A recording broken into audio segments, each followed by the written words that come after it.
Good evening. You're watching City News at 6. We've been expecting it for a few days, and now it's here. A blast of winter weather across Metro Vancouver and the Fraser Valley, with temperatures below freezing and a dumping of snow during the afternoon commute, causing traffic issues throughout the region. Vancouver Fire Rescue Services saying they've responded to more than 30 crashes in Vancouver alone so far this evening. Now, I'm at Oak and 8th in Vancouver. Indeed, it is cold. Been out here for about 20-30 minutes. These are not the gloves to wear. I am definitely feeling those freezing temperatures through these gloves. Oak is right over here. They actually have this portion going northbound closed because of the snow and ice. But going southbound, it is open, and we have seen cars struggling to get up this street. As you can see, it is quite steep. Just moments ago, there was a car that was spinning its wheels for a few minutes before it finally made its way up. Now, this weather is all part of the Arctic outflow that Environment and Climate Change Canada has been tracking over the past few days. We are looking at some temperatures that are quite unusual for this region. We're well below our seasonal normals. Some places may even be close to setting daily cold temperature records. However, the overall pattern is one that we tend to see a few times every winter. This is the weather pattern that brings us our coldest weather.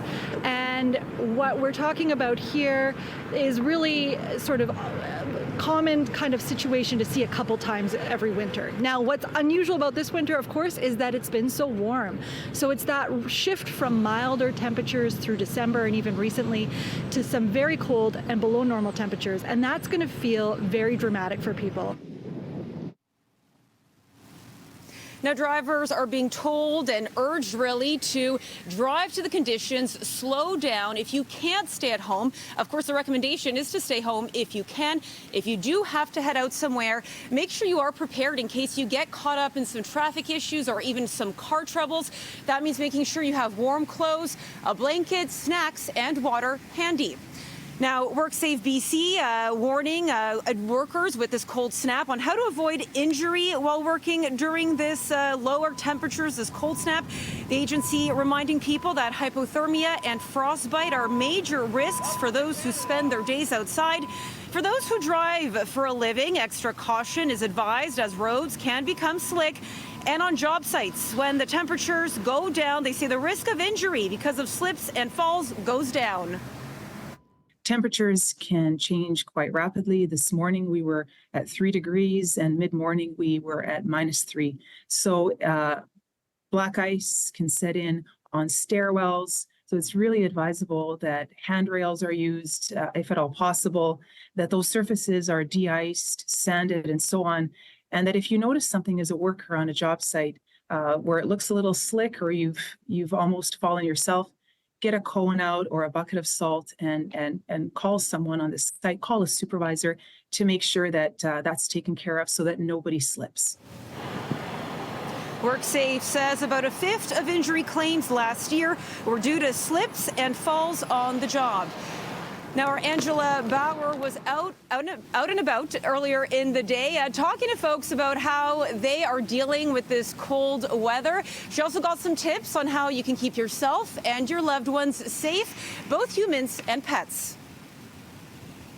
Oh, it's so cold. The wind is just like going right through my body, like right to the bones today. Oh my goodness. Wind is just like an enemy to you. The wind amplifies the cold by 10 times.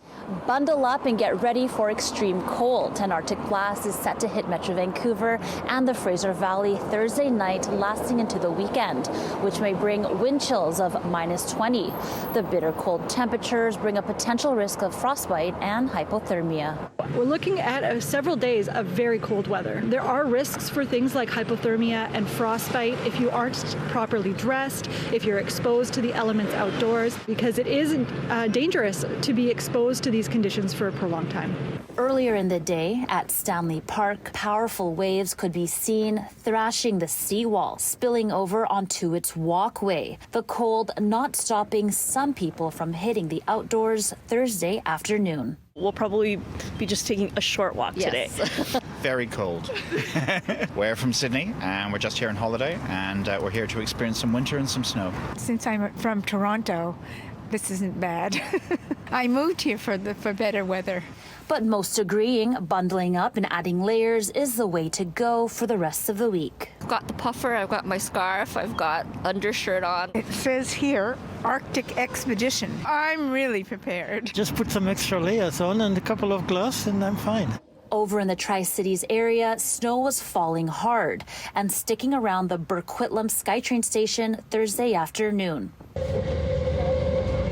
A warning also for pet parents out there, especially those taking their pups out. They should only be outside for short periods of time. Eileen Drever with the BCSPCA says if your pet typically stays outside, it's important to bring them inside during extreme weather. She says dogs can get frostbite on their ears and tails and experience hypothermia if they're left outside in the cold for too long. If your dog is comfortable wearing a coat, then put a coat on them. Drever says to be mindful of the salt on the sidewalks because it can irritate their paws and cause inflammation. Once you get them home, clean their pads, and especially in between their toes. This is extreme weather. We're not used to this. And if we're not used to this, you can bet your dog's not used to it or your cat's not used to it. I am not sure that I'm going to be ready for upcoming weeks. Environment Canada warns of potential snowfall in parts of Metro Vancouver heading into next week. In Vancouver, Angela Bauer, City News.